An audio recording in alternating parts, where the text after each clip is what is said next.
I will now show how to do an advanced pattern in the pattern brush. I will click on Create New. I had trouble with my Create New, so if you do, go to File New at the top, but I went to Create New. There's the menu at the right. I'll click on Advanced Options just because. I will go click on More Settings, so just so you see a menu from the earlier versions of Illustrator. Some people like this menu better, so it's your choice. I am changing it from pixels to inches just because I want to do that. Doesn't really matter. I have 5 artboards, 4 inches between artboards, 5 columns. That's all nice. I am in landscape view, so at orientation you can see landscape and the portrait view. I'm going to change my width to 11-inch width, 8.5 in height, because maybe I'm going to output on a piece of paper. I can always change my file to pixels, so back and forth between pixels and inches, so that's never an issue. You can easily do that in preferences. So I'm at 11 by 8.5. I am in RGB color. Maybe I'm going to use effects. I hit Create Document. Also, the default is 300 pixels per inch. If you're going to rasterize and turn things into pixels, that's all fine. I'm going to Preferences at the top, or hit Command K. In using the pattern brush, you want to be very precise usually. Here's units if I ever want to change from inches to pixels, and this is 32 subdivisions per inch. I clicked on Guides and Grid. All right, I'm going to change my grid color to blue, even though it is blue, so everything's fine there. Or I can click on the color box to the right if I want to change it that way, so either that arrow or color box. Grid and back is not checked on. I want to make sure I can see my grid if I ever bring in a piece of paper to draw over. So I click OK, and here is Command apostrophe to show my grid. I'm going to hit Command plus as many times as I can to really magnify my grid.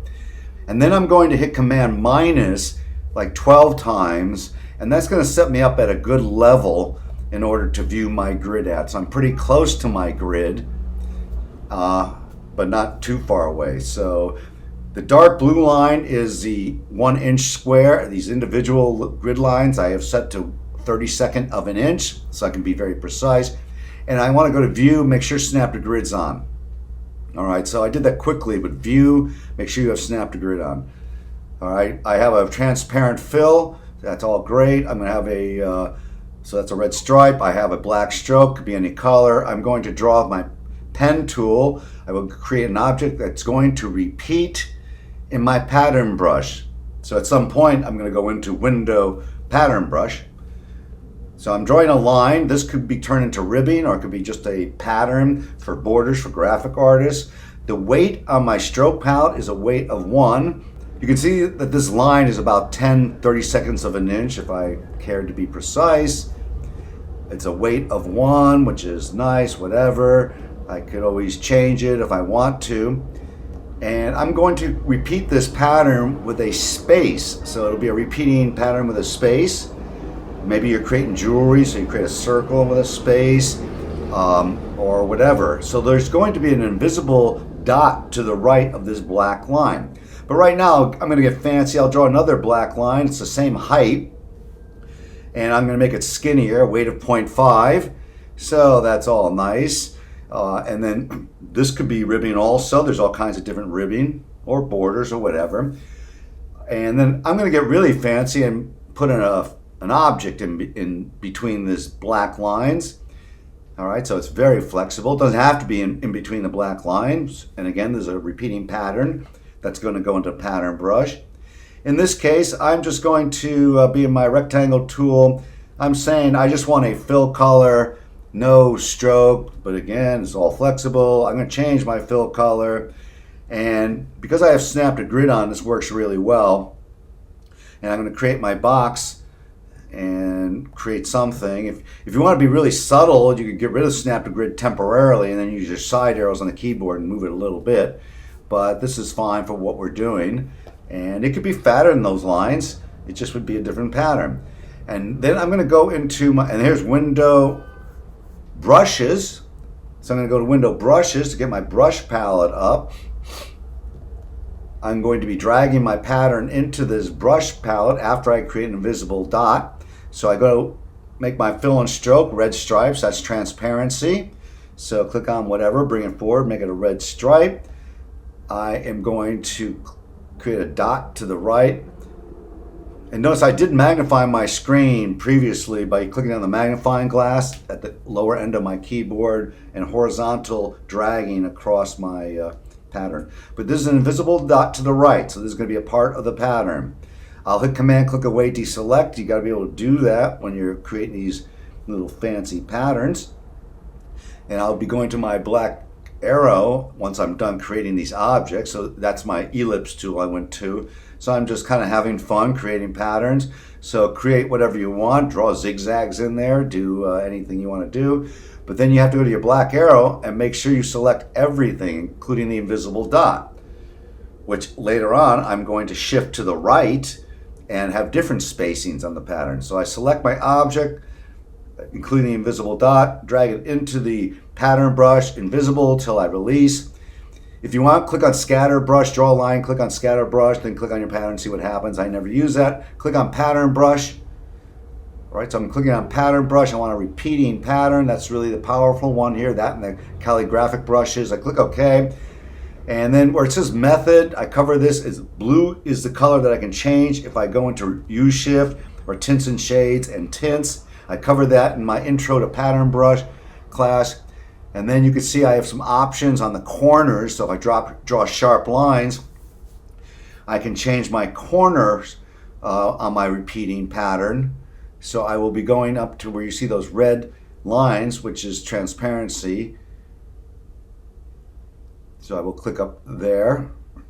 I'm going to change my inner pattern right here. Or sometimes you create your own corner pattern separately from this whole thing. You create the repeating pattern and then draw something separate. I'll go into auto center. That's a popular one to go to, or auto between, but click on whatever you want. And then there's a corner box here that I'll click on to change that pattern because I feel like it. The second pattern in is fine. That's the repeating pattern right there, left to right. So that's all good. So I click on this pattern. I'll click on auto in between. Now I'm consistent.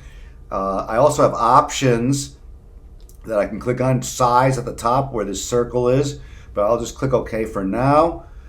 I will hit Command minus maybe 8 to 12 times so I can now draw a long line, or go to an object, create a line that way, go to anything really, just create the object, see what happens. There's a long line, and now I will click on my pattern, and there's my repeating pattern. I can always double click on the pattern and open up my options and change this at any time.